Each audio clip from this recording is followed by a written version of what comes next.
Boa tarde, boa noite, boa madrugada, bom dia.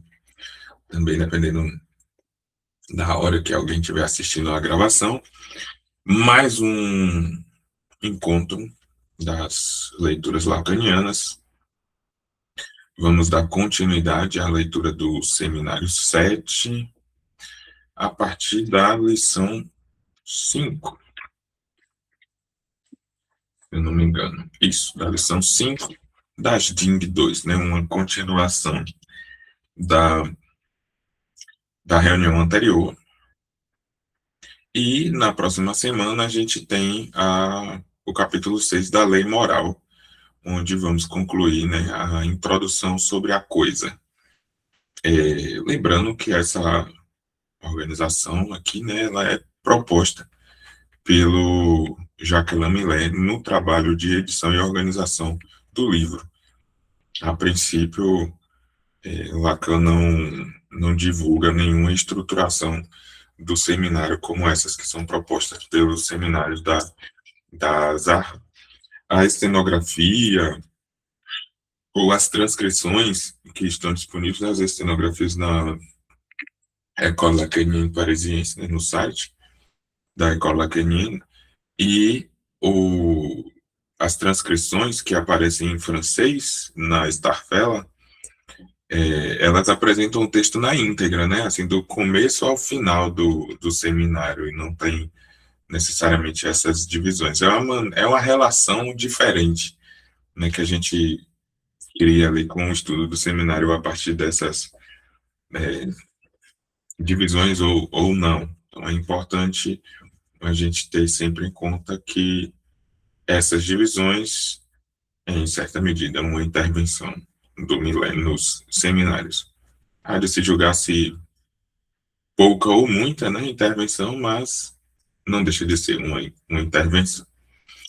Mas vamos lá. Das DING, né, combinatória das Vosterlungen, o limite da dor entre percepção e consciência, o entredito da Vernerno e a mãe como das Ding.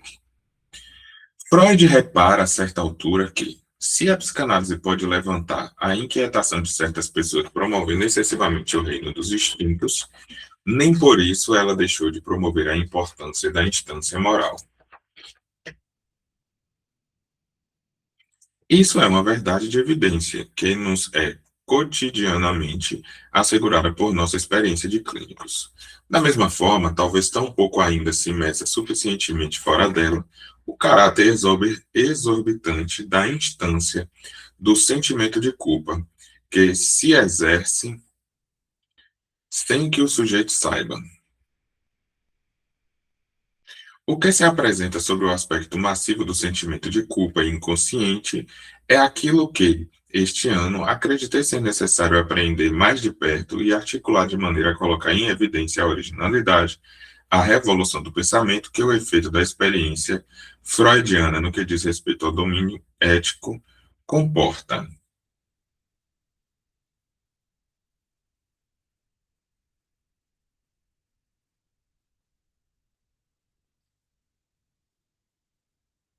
Primeiro, tentei da última vez mostrar-lhes na psicologia freudiana o sentido desse projeto, né, em torno de que Freud organizou sua primeira intuição daquilo que está em questão na experiência do neurótico. Tentei particularmente mostrar-lhes a função pivô que devemos conferir a alguma coisa que se encontra num dos meandros do texto, um meandro que convém não perder e tanto menos que Freud o retoma sempre, sob diversas formas até o fim. Trata-se das DING. Das Ding é o que, no ponto inicial, logicamente, e da mesma feita cronologicamente da organização do mundo no psiquismo, se apresenta e se isola como termo de estranho em torno do qual gira todo o movimento da Vorstellung, que Freud nos mostra governado por um princípio regulador, o dito princípio do prazer. vinculado ao funcionamento do aparelho neurônico. É em torno desse DASDING que roda todo esse processo adaptativo, tão particular no homem, visto que o processo simbólico mostra-se aí inextricavelmente tramado.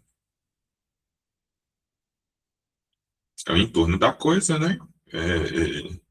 Roda todo o processo adaptativo, né? Toda a existência do homem constitui-se aí também em torno da coisa o processo simbólico. Esse Dasding, nós o reencontramos na Verneuil, artigo de 1925, tão rico em recursos e também em interrogações. Na fórmula que devemos considerar como essencial, já que está colocada no centro e, digamos assim, colocada como ponto de enigma, né, do texto. Dasding deve, com efeito, ser identificado com o Wiedersumpfen, a tendência a reencontrar,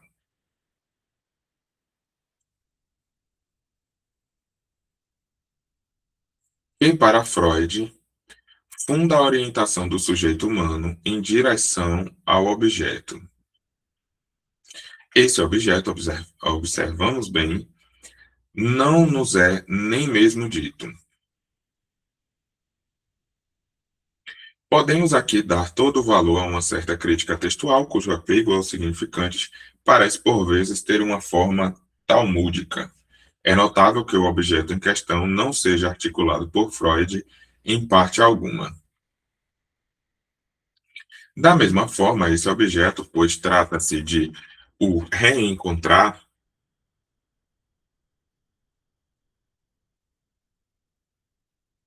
nós o qualificamos igualmente de objeto perdido.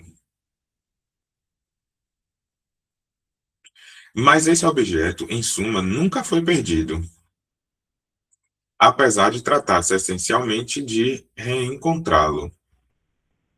Nessa orientação em direção ao objeto, a regulação da trama, as Vorstellungen, atraem-se uma a outra segundo as leis de uma organização de memória, de um complexo de memória, de uma Barnum, ou seja, de um trilhamento, mas também de uma concatenação, diríamos mais firmemente, cujo jogo o aparelho neurônico nos deixa talvez entrever sobre uma forma material e cujo funcionamento é regulado pela lei do princípio do prazer. O princípio do prazer governa a busca do objeto e lhe impõe esses rodeios que conservam sua distância em relação a seu fim. A etimologia, mesmo na língua francesa, que substitui o termo querre, em desuso, remete a circa, o rodeio. A transferência de quantidade de Vorstellung em Vorstellung, de Vorstellung em Vorstellung, mantém a busca a uma certa distância daquilo em torno do que ele gira. Vorstellung é o que mesmo? Esses termos em alemão são tão parecidos, eles sempre ficam apresentação, aqui aparece como uma apresentação, aqui vai ser representação, né? A transferência de quantidade de representação em representação mantém a busca sempre a uma certa distância daquilo em torno do que ela gira. O objeto a ser reencontrado lhes dá sua lei invisível, mas por outro lado não é ele que regula seus trajetos. O que as fixa, o que modela o retorno delas, e esse retorno é ele mesmo, mantido à distância, é o princípio do prazer, que a reencontrar, no fim das contas, apenas a satisfação da Not des Lebens. A busca encontra, assim, pelo caminho, uma série de satisfações vinculadas à relação com o objeto, polarizadas por ela, e que a cada instante modelam, temperam, embasam seus procedimentos segundo a lei própria ao princípio do prazer. Essa lei fixa o nível de uma certa quantidade de excitação que não poderia ser ultrapassada sem transpor o limite da polarização lust-unlust, prazer-desprazer, sendo apenas as duas formas sobre as quais esta única e mesma regulação, que se chama princípio do prazer, se expressa. A admissão da quantidade é regulada, a coisa é metaforicamente articulada por Freud, mas quase como se fosse ao pé da letra, pela dimensão das vias de condução, pelo diâmetro individual daquilo que o organismo pode suportar. O galo me deu de uma cantada, eu não sei se está saindo aí para vocês. O que ocorre para além do limite? A impulsão psíquica nem por isso tornou-se capaz de ir mais longe. Está fechada a janela. De ir mais longe em direção ao que seria a sua meta. Mas antes, justamente, ela se espalha, se difunde no organismo psíquico. A quantidade transforma-se em complexidade. Numa espécie de expansão da zona iluminada do organismo neurônico, ele vai ascender mais longe, aqui e acolá, segundo as regras do trilhamento associativo, constelações de Vosterlund que regulam a associação das ideias, Gedanken inconscientes, segundo o princípio do prazer. O limite tem um nome. É coisa diferente da Lust-Unlust, da qual fala Freud. Queria que vocês notassem que aquilo que primitivamente, antes mesmo da entrada nessa função do sistema, intervém normalmente para regular a invasão da quantidade segundo o princípio do prazer, é o evitamento, a fuga, o movimento. É a motricidade que cabe, em última instância, a função de regular para o organismo o nível de tensão suportável homeostático. Mas a homeostase do aparelho nervoso, lugar de uma regulação autônoma, é distinta com tudo que isto pode comportar de discordância. Da homeostase geral, aquela que põe em jogo, por exemplo, o equilíbrio dos humores. O equilíbrio dos humores intervém, porém, como ordem de estimulação vinda do interior. É justamente assim que Freud se expressa a estimulações que vêm do interior do organismo nervoso e que ele compara com as estimulações exteriores. Gostaria que parássemos um instante nesse limite da dor. Aqui tem um ponto, né? Que está um Lacan, de fato, comentando um texto de Freud. Então, esse é um aspecto fundamental aqui, né? Lacan está propriamente comentando o texto. É quase como se ele estivesse lendo o texto junto, só que sem ler. Então, ele fica para a gente assim, tipo, com a sensação de que você leu o texto. Para Lacan, Lacan tá supondo que você sabe do que é que ele está falando em Freud, né? Que você minimamente foi lá ler, né? Você tem esse conhecimento aí. Então, esse ponto, né? Eu estou avaliando aqui da maneira que eu tenho organizado esse estudo, eu tenho feito alguns materiais assim auxiliares, né? Porque estudar um seminário é sempre complicado e ele por si só não se encerra. Quando a gente estuda um seminário, a gente acaba visitando muitos outros textos.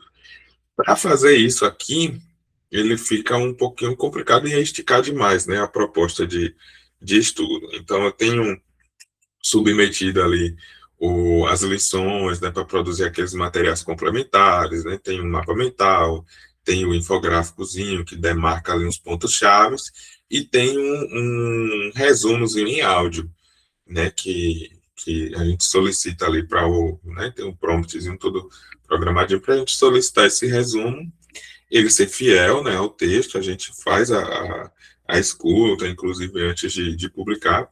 Claro que ele comete alguns erros de pronúncia, isso é fato, tal qual a IA 2, 3 anos atrás, quando ela gerava foto, ela gerava a mão com 6 dedos, 7 dedos, enfim.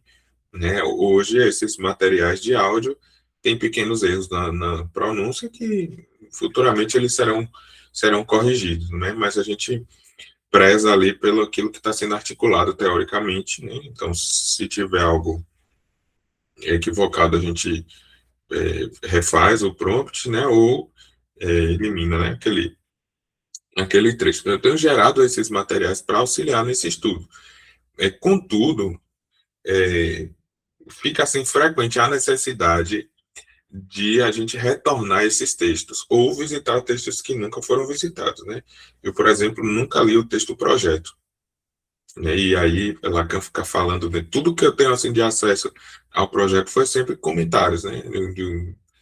Tanto de Lacan quanto, né, a introdução no curso de psicologia, ISAIS, né? Sempre tomando esse texto como um texto primério, né, da fundação da psicanálise. Outros textos, né, como Mal Estar na Cultura, etc., precisa estar visitando, tem anos que leu esse texto, não lembro exatamente de todos os pontos, a gente lembra assim daquela ideia geral. Então, são materiais, em certa medida, necessários para que a gente visite e possa ter uma, pelo menos para mim, funciona assim, né?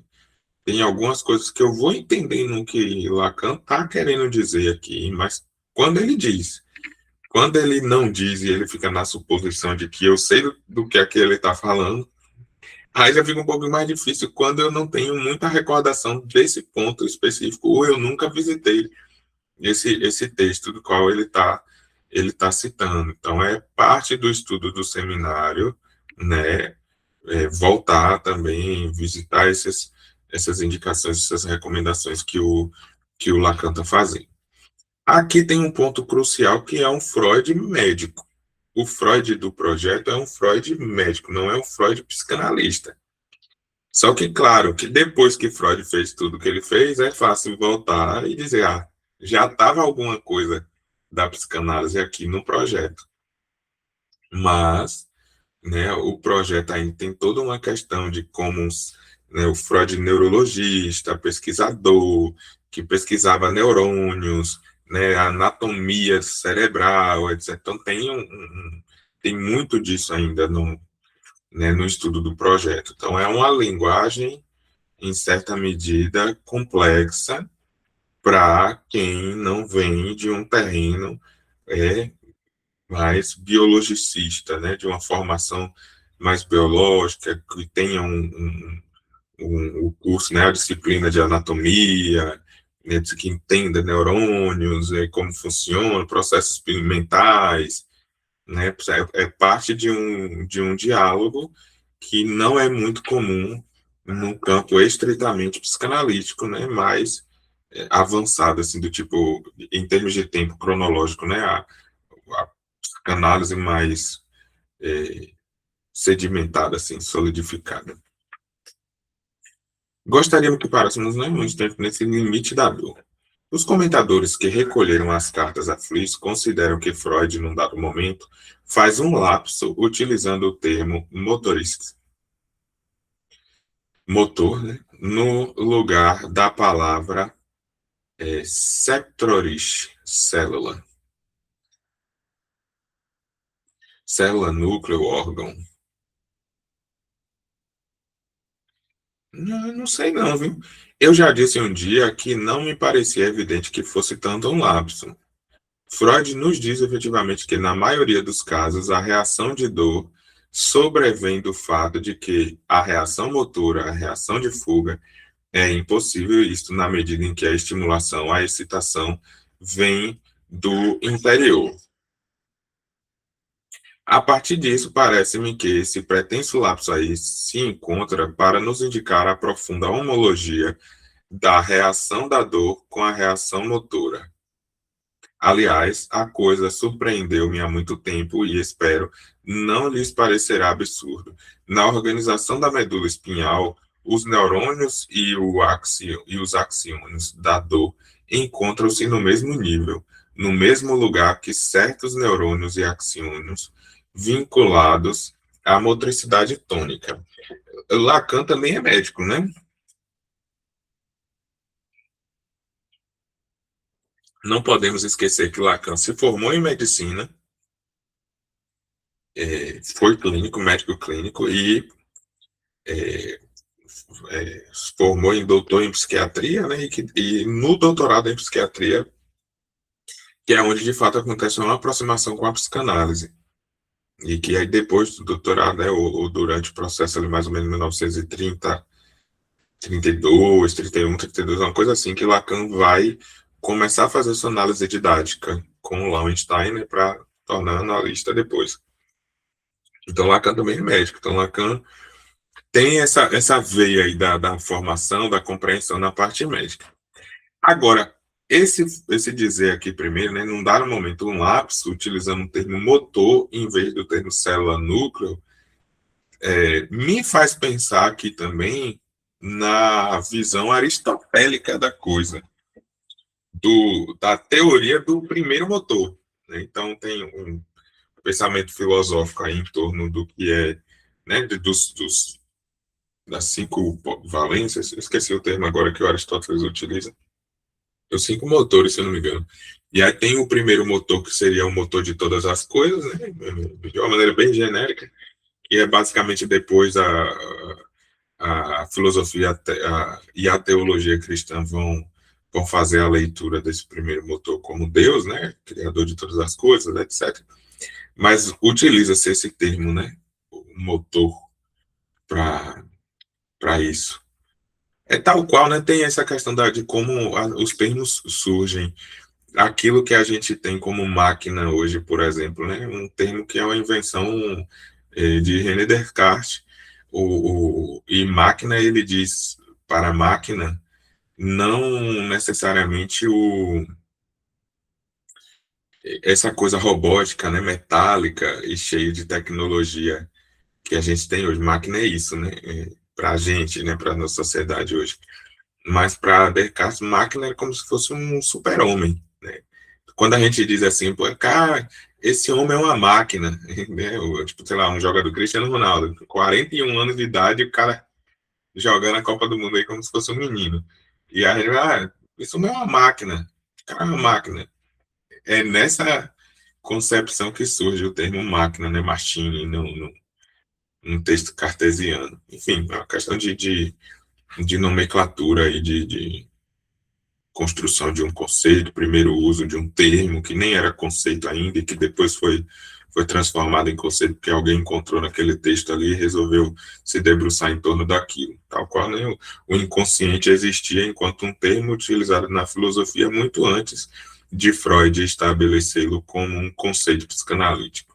E ele foi buscar justamente na filosofia. A primeira vez que ele fala sobre o inconsciente, ele, próprio Freud, inclusive, coloca isso, né? Que não é um termo inventado por ele, não, que ele vai buscar esse termo aí na filosofia. Mas continuando o texto. Da mesma forma, a dor não deve ser considerada pura e simplesmente dentro do registro de sensações, de reações, perdão, sensoriais. Diria, é o que a cirurgia da dor nos mostra, que nela não existe algo de simples que possa ser considerado como uma simples qualidade da reação sensorial.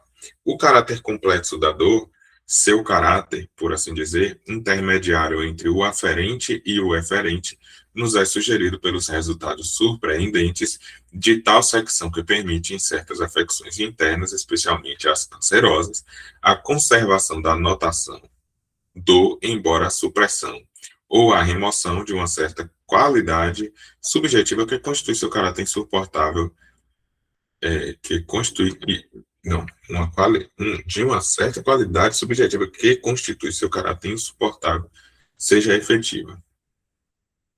Isso é da ordem de uma exploração fisiológica moderna, que ainda não nos permite plenamente articulá-la. Assim, contentar-me-ei em sugerir que deveríamos talvez perceber a dor como um campo que, na ordem da existência, abre-se precisamente no limite em que não há possibilidade para o ser de mover-se.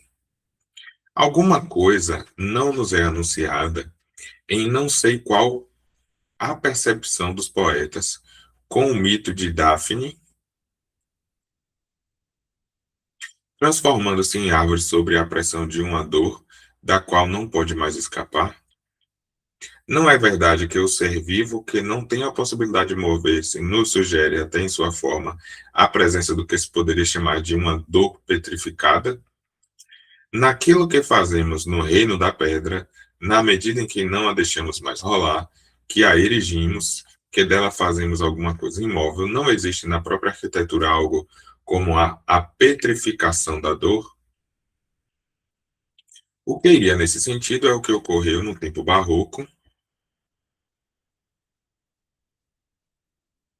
sobre a influência de um momento da história no qual vamos nos deter daqui a pouco. Algo foi tentado, na época, para fazer da própria arquitetura não sei que esforço em direção ao prazer, para conferir-lhe não sei qual liberação, que a fez efetivamente arder no que nos aparece como um paradoxo na história da construção e da edificação.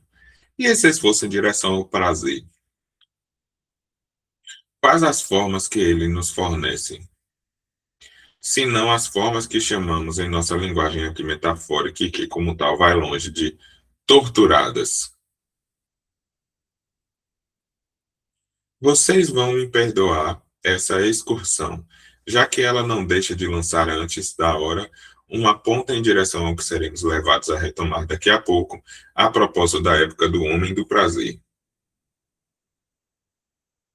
O século XVIII.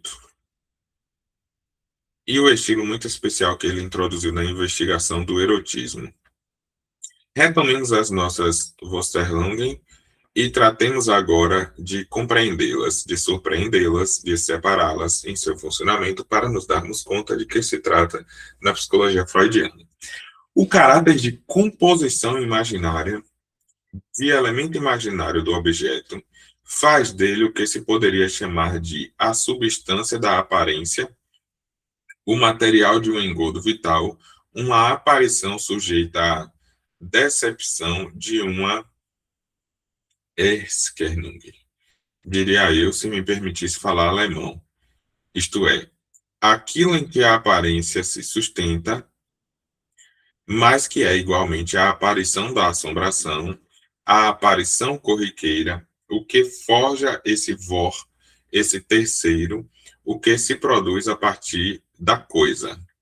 A Vorstellung é algo de essencialmente decomposto. É aquilo em torno do qual gira, desde sempre, a filosofia do Ocidente, desde Aristóteles, e a fantasia. Em Freud, a Vorstellung é apreendida em seu caráter radical sobre a forma pela qual é introduzida numa filosofia que é essencialmente traçada pela teoria do conhecimento.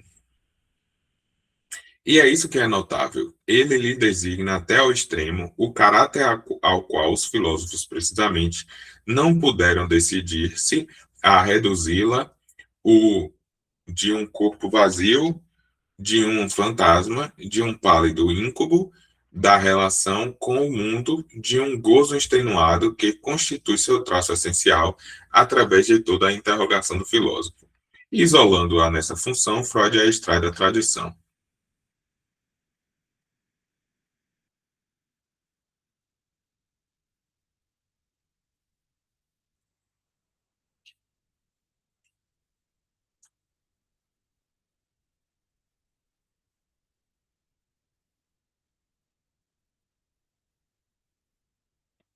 E a esfera, a ordem, a gravitação das Vorstellungen, onde as coloca ele?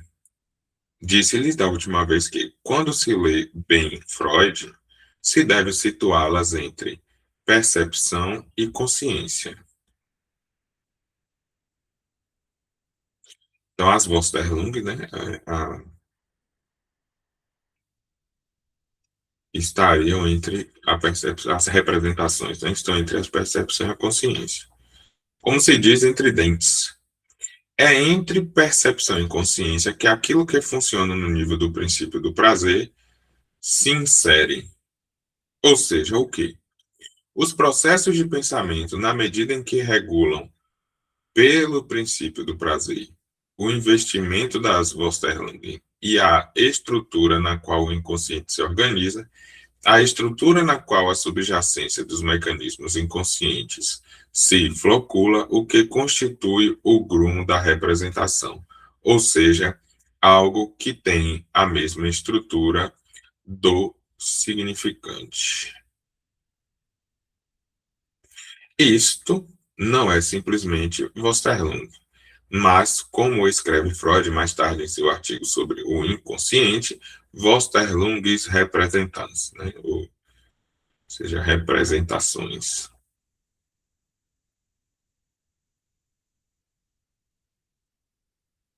O que constitui a Westerlung como um elemento associativo combinatório. Desse modo, o mundo da Westerlung é desde então organizado segundo as possibilidades do significante como tal. Desde então, no nível do inconsciente, isso se organiza segundo leis que não são forçosamente, Freud os diz muito justamente, as leis da contradição, nem as da gramática, mas as leis da condensação e do deslocamento, as que chamo para vocês de leis da metáfora e da metonímia. Aqui tem uma jogada interessante, né, que o Lacan está fazendo. Aí a gente tem que avançar um pouquinho lá na última conferência pública que tem de Lacan, né, que é a Conferência de Caracas. Foi a última conferência pública que tem notícias, né, o informação que Lacan deu. Em Caracas, Lacan diz, né, os meus três são esses, real, simbólico e imaginário. E os três deles são, né, o eu, o supereu e o isso. Só que ele diz que real, simbólico e imaginário já estava em Freud, mesmo que Freud não tivesse falado. Isso é o dizer de Lacan. E aí, o que é que tem nesse trecho aqui? Quando a gente estuda, por exemplo, o seminário dos inscritos técnicos, Lacan começa ele fazendo uma crítica ao, aquilo que é considerado técnico em Freud. Então, tem uma obra, uma compilação de textos que são ditos como artigos sobre a técnica. E esses são tomados como os artigos, os escritos técnicos. E o que Lacan faz no seminário é justamente dizer que a interpretação do sonho, né, Traum-Letung, Neusticht, Satisfádios, psicopatologia da vida cotidiana, tudo isso é artigo técnico da psicanálise freudiana. Então, se fosse para considerar os artigos técnicos, não seriam aqueles de 1911 a 1915, mas sim de 1900 até 1939. É basicamente isso que Lacan está dizendo. E aí ele vem e retorna nesses textos de Freud justamente para sustentar também a sua teoria. Então, quando ele tá fazendo uma certa relação, né, entre as representações e os significantes. Então, aquilo que Freud concebe, né, em sua teoria das representações, Lacan observa, né, vou chamar de fenômenos, não sei se é bom chamar de fenômenos, não, mas Lacan observa isso pela via da linguagem, né, dentro dessa perspectiva da teoria do significante, né? E essa relação que coloca, como ele colocou aqui, né? Não é o mundo da Vossa é desde então organizado segundo as possibilidades do significante como um tal. No nível do inconsciente, isso se organiza segundo leis que não são forçosamente as leis da contradição nem as da gramática. Não é a oposição, né, da contradição, nem as leis especificamente da gramática, mas são segundo as leis da condensação e do deslocamento, que são, né, os conceitos apresentados no capítulo 7 da interpretação dos sonhos. E que Lacan chama de condensação e de deslocamento, né, metáfora e metonímia. Condensação, metáfora, deslocamento, metonímia. Então, tem um ponto aqui onde, de certa forma, Lacan está localizando a concepção teórica dele no texto de Freud, né, e na descoberta freudiana. Continuando o texto. Será então que é tão espantoso Freud dizer-nos que esses processos do pensamento que ocorrem entre percepção e consciência nada seriam para a consciência se não pudessem a elas serem levados pelo intermédio de um discurso, do que se pode explicitar na Vorbewusstsein, no pré-consciente?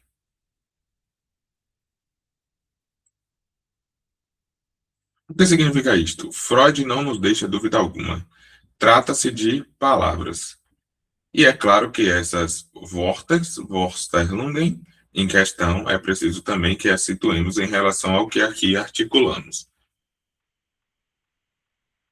Não é o mesmo, diz-nos Freud, que a Vorstellung, cujo processo de superposição de metáfora e de metonímia seguimos através do mecanismo inconsciente. Coisa bem diferente. As Vorsters,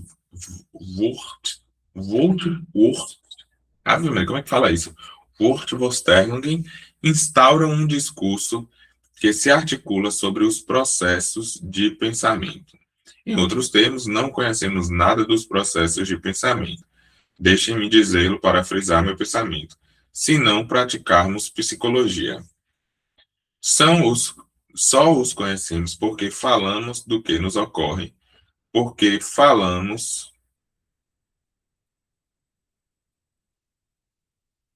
Só os conhecemos porque falamos do que nos ocorre, porque falamos disso em termos inevitáveis, dos quais estamos cientes, por outro lado, de sua indignidade, de seu vazio, de sua futilidade. É a partir do momento em que falamos de nossa vontade ou de nosso entendimento, como de faculdades distintas, que temos uma pré-consciência e que somos capazes, com efeito, de articular no discurso algo desse palavrório pelo qual nos articulamos em nós mesmos, justificamos-nos, racionalizamos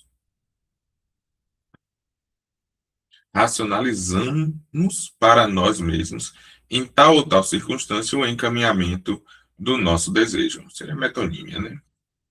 Trata-se, com efeito, justamente de um discurso. E Freud frisa que, afinal, nada mais sabemos além desse discurso. O que chega a Bellstein é a Warnerman. Como é que se pronuncia essas coisas? Bellstein, deixa eu ver como é isso aqui. Traduzir. Bellstein, consciência. Bellstein, consciência e percepção e consciência. O que chega à consciência é a percepção desse discurso e nada mais. É exatamente esse o seu pensamento. É o que faz com que ele tenha tendência a reduzir a nulidade, representações superficiais ou, para empregar um termo de Silberberg, o fenômeno funcional. Certamente existe, em tal frase no sonho, coisas que nos representam o funcionamento psíquico de forma imaginada. Retomando um exemplo notório, as camadas do psiquismo sobre a forma do jogo do ganso. O que diz Freud? Que se trata aí apenas da produção de sonhos de um espírito levado à metafísica. Entenda-se a psicologia, levado a amplificar o que o discurso nos impõe como necessário, quando para nós se trata de distinguir uma certa expansão de nossa experiência íntima. Mas essa representação, diz-nos Freud, deixa escapar a estrutura, a mais profunda gravitação que se funda no nível das Vorstellungen. E essas Vorstellungen, afirma, gravitam, permutam-se, modulam-se, segundo as leis que vocês podem reconhecer se seguem meu ensino como as leis mais fundamentais do funcionamento das cadeias significantes.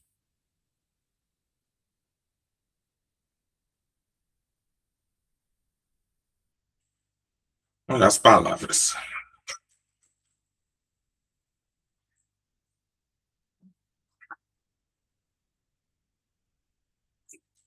Eu nunca li completamente o Seminário 7 antes, né? O Seminário da Ética da Psicanálise.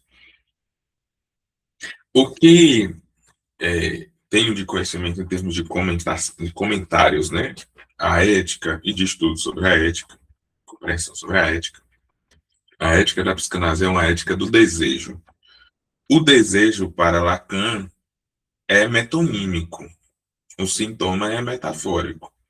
Então, essa construção que ele está falando em torno da coisa é da coisa como aquilo que movimenta a cadeia significante, né? Aquilo que representa o objeto, né? É representado pelo objeto, provoca o movimento da cadeia significante. E esse movimento dessa cadeia significante, nessa perspectiva de deslizamento, como desejo. E ele está sustentando isso na construção que Freud faz da, dos conceitos, né, de representações, sistema, consciência, percepção. Então, dá-se aí para supor, né, o caminho com que ele vai seguindo de dar o valor ético do desejo na medida em que ele é a via de acesso a essas, por essas representações, né, a isso que seria a realidade psíquica e a verdade inconsciente. Não, né? A gente tem que ir para um bocado de coisa, né? Tem que ir para a concepção de verdade de Lacan, né? O que é verdade, e o que é saber, né? O que se sabe, o saber do inconsciente, as expressões que aparecem no ensino de Lacan, todas articuladas a esta fundamentação epistemológica, vou chamar assim. Tópico 2. Eis-nos, portanto, levados a distinguir a articulação efetiva de um discurso de uma gravitação das Vorstellungen sobre a forma de Vorstellungsrepresentanzen dessas articulações inconscientes. Trata-se de ver o que chamamos em tais circunstâncias de Sachvorstellung, né? O Sache, como coisa também, né? Dingvorstellung, que seria. Estas últimas devem ser situadas em oposição polar aos jogos de palavras, as Wortvorstellung. Porém, nesse nível, aquelas não se apresentam sem estas. Quanto à das Ding, trata-se de outra coisa. É uma função primordial que se situa no nível da instauração da gravitação da Vorstellung inconscientes. Faltou-me tempo da última vez para fazer-lhe sentir no uso corrente da língua a diferença que existe entre din e sahib. É claro que não a empregaremos indiferentemente em cada caso, e mesmo que haja casos em que podem empregar uma e outra, escolher uma ou outra confere, em alemão, uma acentuação preferencial ao discurso. Peço àqueles que sabem alemão de se referirem aos exemplos do dicionário. Diremos sarre para os assuntos de religião, mas diremos, contudo, que a fé não é Gedermanding, a coisa de todo mundo. Mestre Encart, será que é assim que pronuncia? Eckhart. Emprega Ding para falar de alma. E sabe Deus se em Mestre Encart a alma é uma Grossding, das coisas a maior. Certamente ele não empregaria o termo sarre. Se eu quisesse fazê-lo, perceber a diferença, dando-lhes uma espécie de referência global do que se reparte no emprego do significante de uma maneira diferente em alemão e em francês, eu lhes diria esta frase que me estava na ponta da língua da última vez e que retive, pois afinal não sou germanógeno e quis aproveitar o intervalo para testá-la aos ouvidos de algumas pessoas, das quais é a língua materna. De Sarre, poder-se-ia dizer, It's das Wort des Dings. Traduzindo em francês, Le Faré est le mot de la cause. Bem, viu? Não sei nem alemão, nem francês. Estou aqui me aventurando a ler os dois. Deixa eu traduzir isso aqui para não precisar ir lá na nota. Le Faré, o caso é a palavra da coisa. É justamente na medida em que passamos para o discurso que das Ding a coisa resolve-se em uma série de efeitos, no sentido mesmo que se pode dizer Mansarri. É toda a minha tralha e é coisa bem diferente de das Ding, a coisa, a qual nos é preciso voltar agora. Vocês não se surpreenderão se eu lhes disser que, no nível das Vosterlung, a coisa não é nada. Porém, literalmente, não é. Ela se distingue como ausente, alheia. Tudo o que dela se articula como bom e mal divide o sujeito com respeito a ela irreprimivelmente, diria eu, irremediavelmente e, sem dúvida alguma, com relação à mesma coisa. Não há bom e mau objeto. Há bom e mal, e em seguida existe a coisa.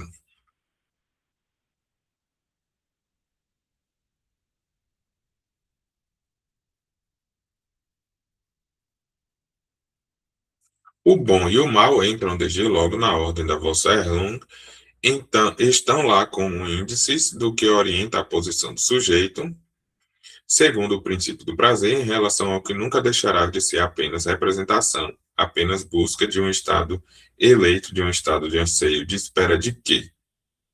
De algo que está sempre a uma certa distância da coisa.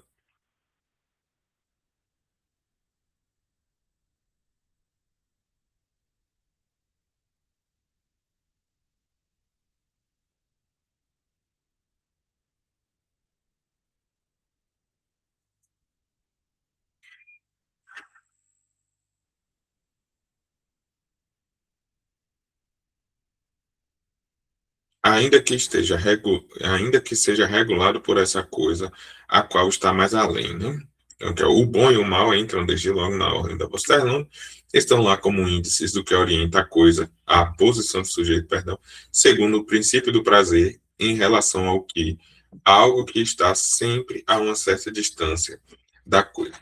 Observamos isso no nível do que, no outro dia, anotamos como as etapas do sistema.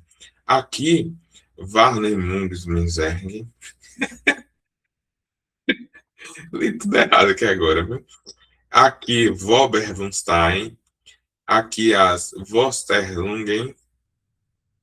Não, Wortvorsterlungen. Visto refletirem no discurso que ocorre no nível dos processos de pensamento, os quais são eles mesmos regulados pelas leis do Unbewusst. Isto é, pelo princípio do prazer. A Wortvorstellung opõe-se, como reflexo de discurso, ao que aqui se ordena, segundo uma economia de palavras, nas Vorstellungsrepresentanzen, que Freud chama no projeto de recordações conceituais, o que é apenas uma primeira aproximação da mesma noção. No nível do sistema psi, isto é, no nível do que ocorre antes da entrada no sistema, eu esqueci de pesquisar esses símbolos aqui. E a passagem na extensão da Warnung, da organização da Vosterlung, a reação típica do organismo enquanto regulado pelo aparelho neurônico é o processo de elisão. As coisas são vermelhas elididas. O nível de Vosterlung Repräsentanzen é o lugar de eleição da Verdragon. O nível da Wortvorstellung é o lugar da Vernernung. Detenho-me aqui um instante para mostrar-lhes a satisfação de um ponto que constitui ainda um problema para alguns de vocês a propósito da Verneuil. Como Freud observa, trata-se do modo privilegiado de conotação no nível do discurso daquilo que, no inconsciente, é verdante recalcado. O Verneuil, o modo paradoxal pelo qual se situa no discurso pronunciado, enunciado no discurso de Bewusstwerden, será que é assim? O que está escondido, verborgen, no inconsciente, o modo sobre o qual se confessa o que para o sujeito se encontra ao mesmo tempo presentificado e renegado. Seria preciso prolongar esse estudo da Verneuil, como já insertei pelo estudo da partícula negativa, já pus em relevo para vocês no rastro de Pichon, o emprego tão sutilmente diferenciado na língua francesa deste né discordancial, sobre o qual mostrei-lhes o que o faz aparecer de modo paradoxal quando, por exemplo, o sujeito anuncia seu próprio temor. Je crains, não como a lógica parece indicar, que vient. É justamente isso que o sujeito quer dizer. Temo que ele venha, mas, sim, je crains qu'il ne vienne. Esse né tem seu lugar flutuante entre os dois níveis do grafo que ensinei-lhes a utilizar para encontrar a distinção entre eles, o da enunciação e enunciado. Aqui Lacan cita o grafo do desejo, né, que ele formula no seminário 6, né, o seminário anterior, e aqui ele indica, né, que a utilização do grafo para observar a distinção entre enunciado e enunciação. Enunciando je crains quelque chose, temo alguma coisa, faço-o surgir em sua existência e, da mesma feita, em sua existência de voto, que ele venha. É aí que se introduz esse pequeno né que mostra a discordância da enunciação com o enunciado. A partícula negativa né só aparece a partir do momento em que falo verdadeiramente, e não no momento em que sou falado, se estou no nível do inconsciente. É certamente isso que Freud quer dizer, e creio ser bom interpretar desse modo que diz Freud quando diz que não há negação no nível do inconsciente. Pois logo após ele, bem nos mostra que existe, isto é, que no inconsciente há todo tipo de maneiras de representá-la metaforicamente. Há todo tipo de maneiras de representá-la no sonho, salvo, evidentemente, a partícula né, pois só faz parte do discurso.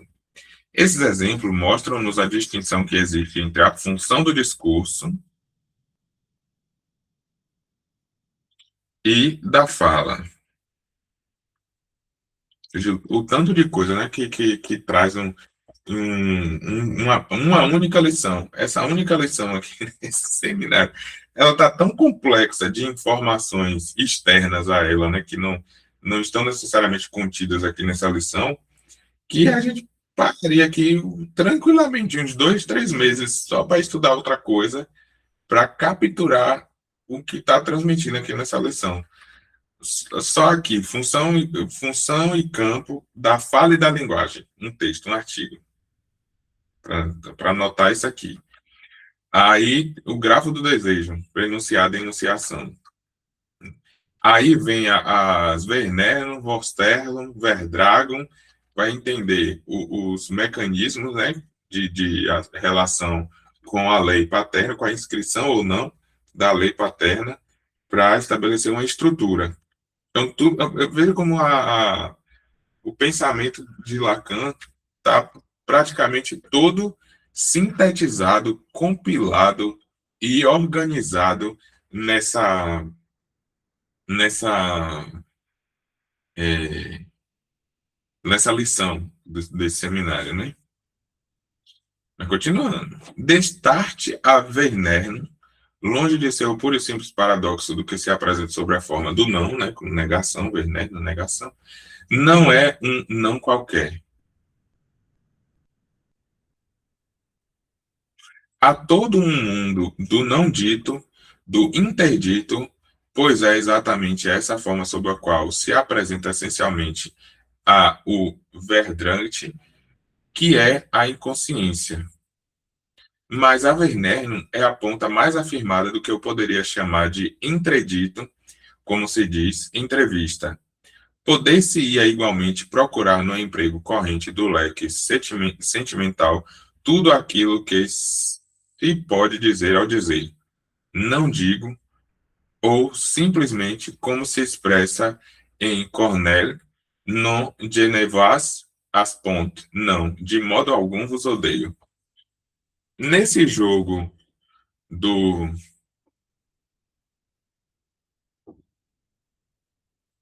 Nesse jogo do ganso, vocês veem a Werner não representar, de um certo ponto de vista, a forma invertida da Verdragon. E a diferença de organização que existe entre uma e outra, em relação à função da confissão.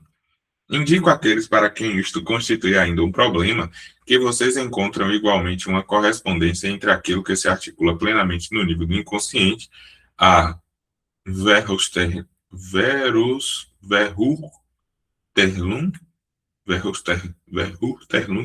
palavra estranha. E o que ocorre no nível distinguido por Freud na carta 52, na primeira significação significante da Vernerno, a da Verwerfung. Verwerfung. Um de vocês, já vem lhe trazer Laplanche de novo. Um de vocês, Laplanche, para nomeá-lo, em sua tese sobre Hölderlin, com a qual deveremos, assim espero, nos entreter aqui, interroga-se e interroga-me um dia sobre o que é essa Verwerfung pode ser, dizendo, trata-se do nome do pai, como se trata na paranoia, ou trata-se do nome do pai. Se é isso que se trata, poucos exemplos patológicos colocam-nos na presença de sua ausência, de sua recusa efetiva. Se é o nome do pai, será que não encontramos numa sequência de dificuldades que dizem respeito ao fato de haver sempre algo de significado para o sujeito que é vinculado à experiência, seja ela presente ou ausente, desse algo que, qualquer que seja sua qualidade, seu nível, veio-lhe ocupar esse lugar? Evidentemente, essa noção da substância significante não pode deixar de constituir um problema para todo espírito bem pensante. Mas não esqueçam que lidamos com o sistema de Warhers-Munch-Einstein, sinais de percepção. Por que o povo não traduz, né? Isso aqui eles estão mantendo, acho que Lacan, que ficava nessa presepada de falar os termos em alemão. Isto é, com o sistema primeiro dos significantes, com a sincronia primitiva do sistema significante. Tudo começa na medida em que é, ao mesmo tempo, na Gleichzeitigkeit, que vários significantes podem representar o sujeito. Começa aqui, rapaz. Tudo começa na medida em que é, ao mesmo tempo, na Gleichzeitigkeit, que vários significantes podem representar-se ao sujeito. É nesse nível que o for é correlativo ao dar. O forte só pode expressar-se na alternância a partir de uma sincronia fundamental. É a partir dessa sincronia que algo se organiza, algo que o simples jogo do forte e do dar não bastaria para constituir. Já coloquei o problema diante de vocês. Qual é o mínimo inicial concebível de uma bateria significante? De uma besteira, de uma bateria significante para que o registro do significante possa começar a se organizar. Não poderia haver dois sem três? E isso deve seguramente, acho eu, comportar o quatro, o quadripartido.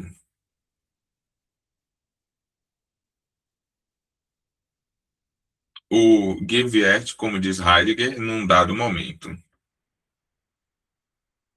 É na medida em que um termo pode ser recusado que mantém a base do sistema das palavras numa certa distância ou dimensão relacional que veremos desenvolver-se toda a psicologia do psicótico. Falta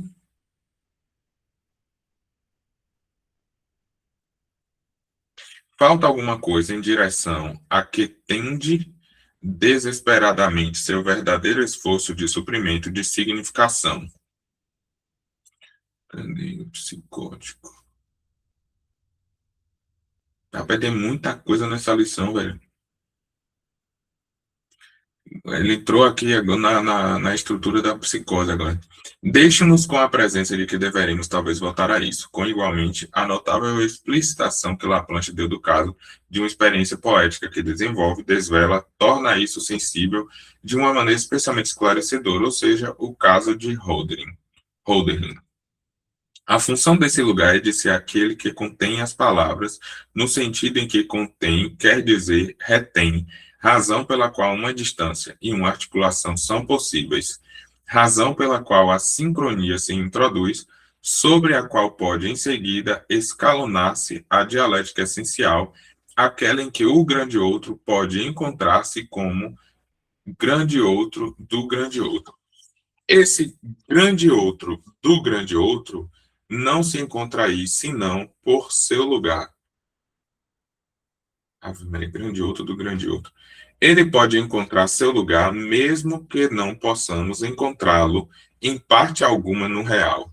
Mesmo que tudo que possamos encontrar no real para ocupar esse lugar só valha por ocupar esse lugar, mas não lhe pode dar nenhuma outra garantia a não ser a de estar nesse lugar. Eis aqui situada dessa maneira uma outra topologia, a topologia que a relação com o real institui. Essa relação com o real, vamos agora poder defini-la e nos dar conta do que significa efetivamente o princípio da realidade.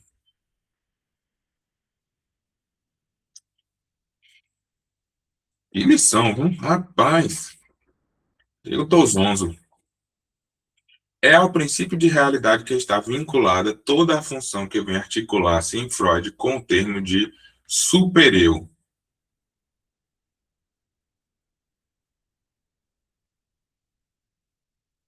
Uberich. O que seria, confessemos, um reles jogo de palavra, se fosse apenas uma maneira substitutiva de designar o que se chama de consciência moral ou algo análogo.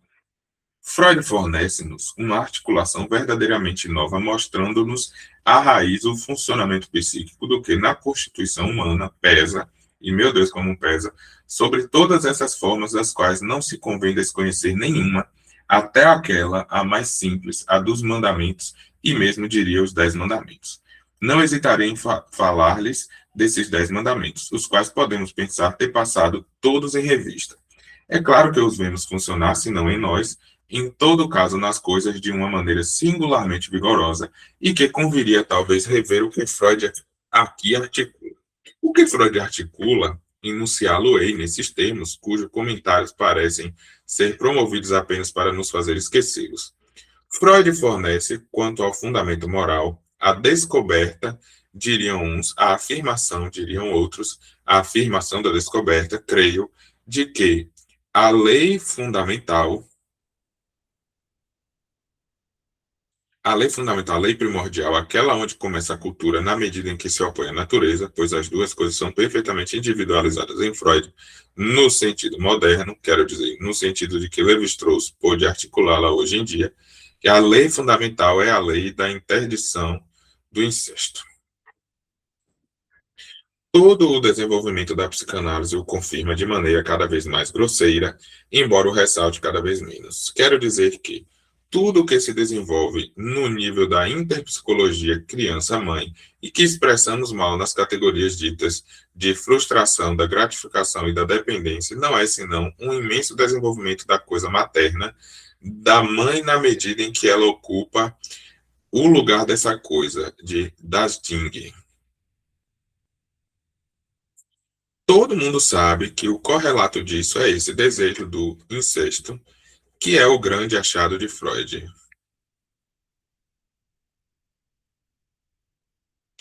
Podem dizer-nos que o vemos a uma certa altura em Platão, ou que Diderot falou dele em O Sobrinho de Rameau, no suplemento A Viagem de Bougainville. Será que é assim que pronuncia? Isso me é indiferente. É importante que tenha havido um homem que, num momento dado da história, tenha se levantado para dizer: eis o desejo essencial. É isto que se trata de segurar firmemente em nossa mão. Freud designa na interdição do incesto o princípio da lei primordial, da qual todos os desenvolvimentos culturais são apenas as consequências e as ramificações. E, ao mesmo tempo, ele identifica o incesto como o desejo mais fundamental. Claude Lévi-Strauss certamente confirma, certamente, em seu estudo magistral, o caráter primordial da lei como tal, ou seja, a introdução do significante e de sua combinatória na natureza humana por intermédio das leis do casamento regulado por uma organização de trocas que ele qualifica de estruturas elementares, na medida em que são dadas indicações preferenciais para a escolha do cônjuge, ou seja, que uma ordem introduzida na aliança, uma ordem é introduzida na aliança, produzindo assim uma dimensão nova ao lado da ordem da hereditariedade. Mas mesmo quando ele faz isso e dá muitas voltas em torno da questão do incesto para nos explicar o que torna necessária sua interdição, ele não vai mais além de nos indicar por que o pai não expôs a sua filha. É preciso que as filhas sejam trocadas. Mas por que o filho não dorme com a mãe? Aí algo permanece velado. Evidentemente, ele refuta as justificações pelos efeitos expressamente nefastos dos cruzamentos demasiadamente próximos. Ele demonstra que, longe de produzir esses efeitos de ressurgimento do recessivo, dos quais se pode temer que introduzam elementos de degenerescência, tal endogamia é correntemente empregada em todos os ramos da domesticação para melhorar uma raça, seja ela vegetal ou animal. Deixa eu ler isso aqui de novo. Evidentemente, ele refuta as justificações pelos efeitos pretensamente nefastos dos cruzamentos demasiadamente próximos. Hum.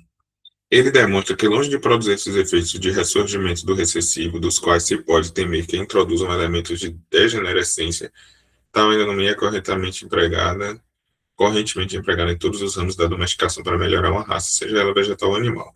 É na ordem da cultura que a lei se exerce. Isso aqui é interessante, né? Porque, assim, é, vai se justificar, né? Deixa eu terminar esses parágrafos, né? A lei tem como consequência excluir o incesto fundamental, o incesto filho-mãe, que é o que Freud salienta. É, vai dizer assim, né? Relacionamento filho com mãe é biologicamente comprovado, porque dá erro, né? A gente tem dá erro genético, digamos assim. Eu não sei como é a realidade de vocês, mas, por exemplo, eu cresci com com um dizer com relação ao casamento parental, né? Eu nasci numa família de uma cidade pequena, até a geração, por exemplo, eu tenho primos que são filhos de casal de primos, né? Por exemplo, meu tio e minha tia são primos, e aí fizeram meus primos. O o pai do meu tio é irmão da mãe da minha tia, que são filhos do mesmo pai e mãe, digamos assim, né? Então, tem um parentesco. Então, aquela coisa assim, na zona rural, da segunda geração para trás, aqui, segunda, terceira, quarta, quinta, sexta, tem um bocado de parentesco. E não tem necessariamente, né, uma coisa assim demarcada, como se fosse um defeito genético, biológico, por causa desse parentesco. Mas crescia-se com esse imaginário, tipo, tudo que tinha de errado com meus primos era por causa do que os pais são primos, né? Tipo, meus primos sofriam muito com asma na infância, né? Fizeram longos tratamentos de asma e tal para curar, mas sofria muito, a gente chama de cansaço, né? Eles ficavam com aquele cansaço, falta de ar. Aí dizia que isso era por causa mas assim, sem comprovação científica, né? Sem exame, sem nada. Dizia assim, pelo dizer, assim, como fator, né, de discurso mesmo, assim, cultural.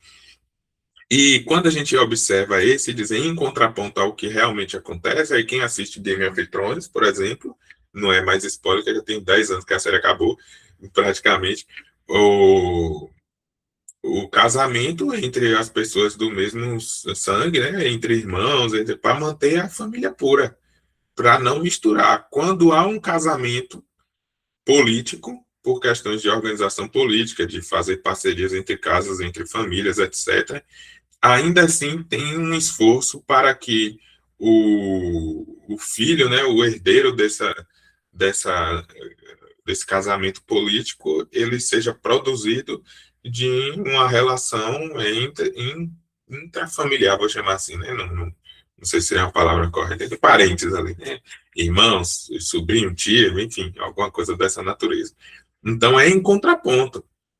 A biologia vai trazer alguns experimentos para comprovar a lei do incesto, para tentar comprovar, justificar a lei do incesto, mas aqui nesse texto está colocando que o objetivo aqui não é observar que isso é cientificamente comprovado, porque a biologia foi lá, estudou e comprovou que quanto mais próximo for a consanguinidade, mais provável vai ser ter, né, variações prejudiciais na prole.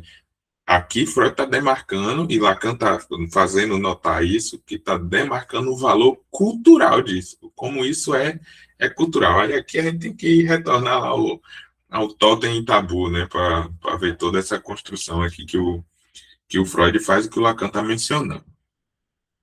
Se em torno disso tudo é justificado, o fato é que esse ponto central permanece. É o ponto que vemos bem ao lermos atentamente o termo de Levi-Strauss, mais enigmático, mais irredutível entre natureza e cultura. É nesse ponto que quero detê-los. O que encontramos na lei do incesto situa-se como tal no nível da relação inconsciente com Dasding, a coisa. Só um instante.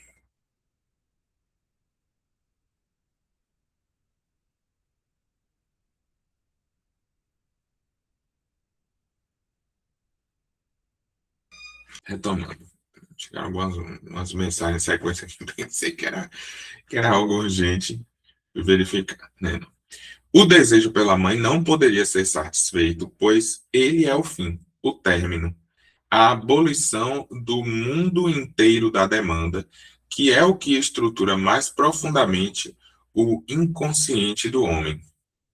É na própria medida em que a função do princípio do prazer é fazer com que o homem busque sempre aquilo que ele deve reencontrar, mas que não poderá atingir, que nesse ponto reside o essencial, esse móvel, essa relação que se chama a lei da interdição do incesto. Veja que coisa. Essa inspeção metafísica só merece mesmo ser retida se pudermos confirmá-la no nível do discurso efetivo, que pode vir para o homem ao alcance de seu saber, do discurso pré-consciente ou consciente, isto é, da lei efetiva, isto é, enfim, desses famosos 10 mandamentos de que há pouco falava. Esses mandamentos são 10? Quem sabe, talvez sim. Tentei contar de novo, voltando às fontes. Fui consultar meu exemplar de Silvestre de Sacy. É o que temos na França de mais próximo dessas versões da Bíblia que exerceram uma influência tão decisiva no pensamento e na história de outros povos, uma inaugurando a cultura eslavo com São Cirilo, uma outra, a versão autorizada dos ingleses, da qual se pode dizer que, se não a conhecemos de cor, na terra deles somos excluídos.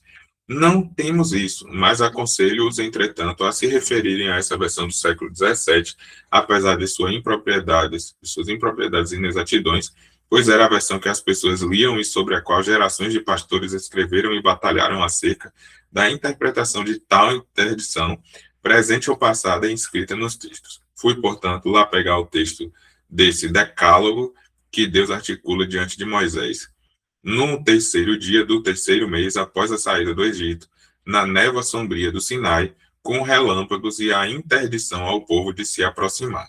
Devo dizer que gostaria um dia de deixar a palavra a alguém mais qualificado do que eu para analisar a série dos avatares que a articulação significante desses 10 mandamentos sofreu através dos tempos, desde os textos hebraicos até aquele em que se apresenta no ramerrão dos versículos hemistíquios do catequismo.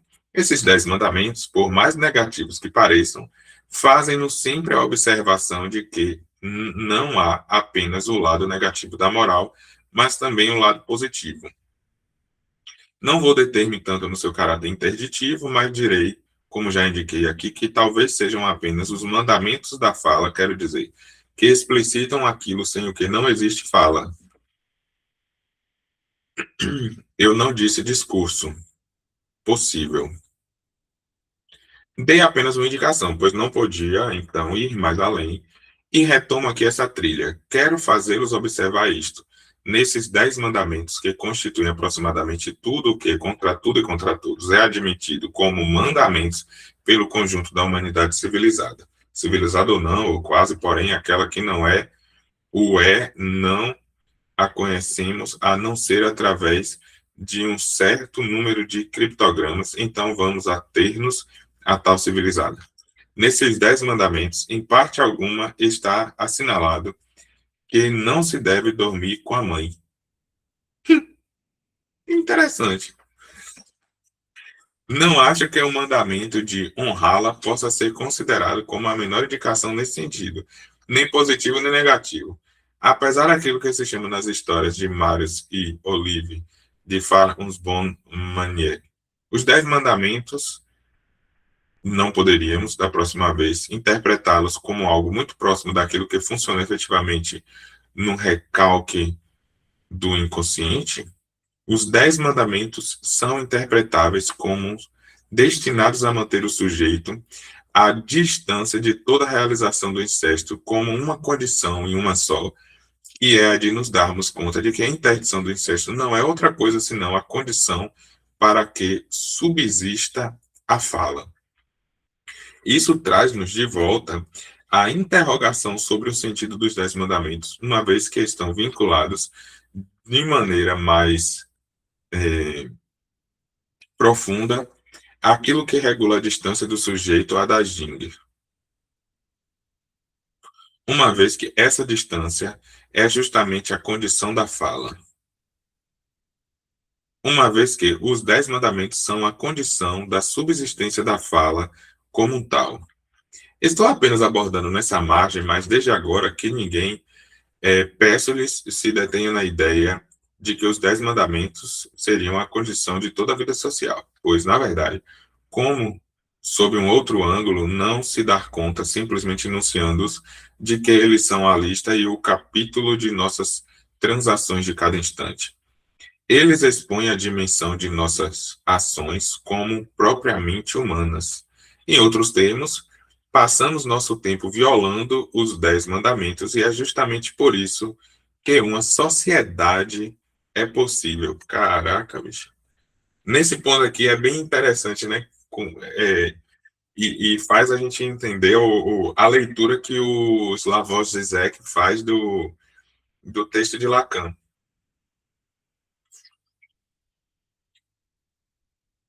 E porque, em certa medida, ele também tem um tanto de fascínio, né, em Lacan. Para tal, não preciso chegar ao extremo dos paradoxos de um Bernard de Mondeville, que mostra na Fábula das Abelhas os vícios privados formarem. Eita, não, meu Deus. Isso dá um travada aqui agora. Os vícios privados formarem a fortuna pública. Os vícios privados formarem a fortuna pública. Rapaz, já estou curioso aqui com esse texto. Não se trata disso, mas de ver a que responde o caráter da imanência pré-consciente dos 10 mandamentos. É aí que retomarei as coisas da próxima vez, não sem dar ainda uma volta pela referência essencial que eu utilizei quando falei pela primeira vez diante de vocês daquilo que se pode chamar de o real. O real, disse Eliseu, é o que se reencontra sempre no mesmo lugar. Vocês o verão na história da ciência e dos pensamentos. Dar essa volta é indispensável para nos levar à grande crise revolucionária da moral, ou seja, ao questionamento dos princípios lá onde eles devem ser requestionados, isto é, no nível do imperativo. Este é o ápice ao mesmo tempo kantiano e sadista da coisa. Aí a gente tem que ir lá no texto, né? Kant com Sade. O que faz com que a moral se torne, por um lado,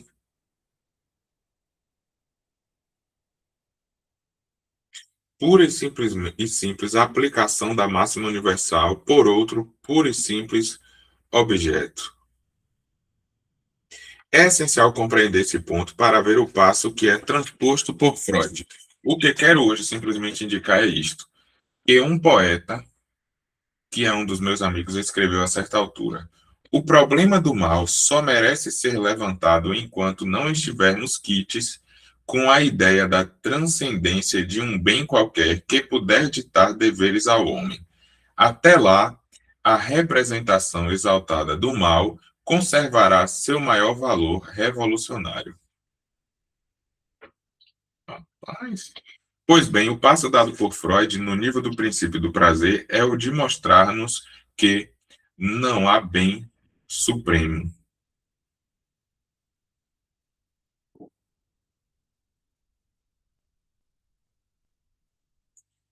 O bem supremo, que é das Ding, que é a mãe, o objeto do incesto, é um bem proibido e que não há outro bem.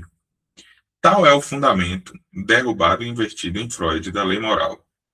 Trata-se agora de conceber de onde vem a lei moral positiva, que permaneceu bem intacta, e de tal maneira que podemos, literalmente, empregando um termo tornado célebre no cinema antes, quebrar a cabeça na parede, a vê-la derrubada. O que significa é essa direção na qual os estou enveredando, que o que se buscou no lugar do objeto inencontrável é justamente o objeto que se reencontra sempre na realidade. No lugar do objeto impossível de reencontrar, reachar, no nível do princípio do prazer, algo aconteceu que não é nada mais do que isto, que se reencontra sempre, mas apresenta-se sobre uma forma completamente fechada, cega, enigmática, o mundo da física moderna. Eis em torno do que, verão vocês, desenrolou efetivamente no final do século XVIII, durante a Revolução Francesa. Rapaz, que lição densa essa, viu? Dá para parar aqui uns 2 meses estudando essa lição. A crise da moral. Eis o que a doutrina freudiana traz uma resposta. Ela introduz aqui uma luz, que espero mostrar-lhes que ainda não liberou todas as suas consequências. 16 de dezembro de 1959. E aqui, né, olhar o contexto histórico, tudo em que se passa, né, todo esse período, até o maio de 65, se eu não me engano, né, que tem uns movimentos muito revolucionários também na França com relação a essa crise moral. Tem um documentário, eu acho que está no meu canal do YouTube, numa playlist que tem ali naquela aba inicial do canal, onde tá docs e filmes, né, que são documentários e filmes que estão disponíveis aí no YouTube, que eu acho que poderia ser interessante. É, Utopia, acho que é Utopia e Barbárie o nome do documentário. Bem interessante para ver, né, esses movimentos desse período que culminaram, né, como uma reforma, né, revolução, não sei, em torno dessa crise moral que Lacan demarca aqui no século XVIII, né, mas que ela vai perdurando aí entre século XX, século XXI e etc. Na próxima semana daremos continuidade, né, uma vez que, a proposta de estudo é assim. Vamos ver como vai se fechar aqui esse tópico, né, sobre a coisa, se eventualmente se faz necessário a gente ir a outro texto antes de ir para o tópico 2, ou se a gente continua remando aqui, né, nesse ritmo, com esses materiais que estão sendo disponibilizados e que, eventualmente, né, em outros momentos a gente vai acabar acessando esses textos que estão sendo citados, né, por Lacan, e enfim, a gente vai sedimentando a coisa também. Seguimos. Amanhã, quinta-feira, às 10 horas, leituras freudianas, dando continuidade no texto, né, na obra, os conceitos fundamentais da psicanálise. Os conceitos, não, os fundamentos da clínica psicanalítica, o livrinho Rosa da Autêntica. E na sexta-feira, às 13 horas, as leituras paralelas, a gente vai iniciar o estudo do curso geral de linguística, do Ferdinand Saussure, né? Vai ser provavelmente vai ser um estudo bem difícil, porque a gente vai estudar linguística, né? O curso geral de linguística é o fundador da disciplina linguística, digamos assim, e não é psicanálise, né? E, além do mais, o que Lacan vai fazer com essa construção saussuriana é subverter. Lá vai ser uma concepção da significação, do signo, né? E Lacan subverte isso, dizendo que é a primazia do significante. Então, vai ser uma leitura também de compreensão e de crítica, né? Para compreender como Lacan constrói, fundamentando-se epistemologicamente na linguística, mas subvertendo, né, aquilo que o campo da linguística constrói. Hoje é isso. Nos vemos por aí.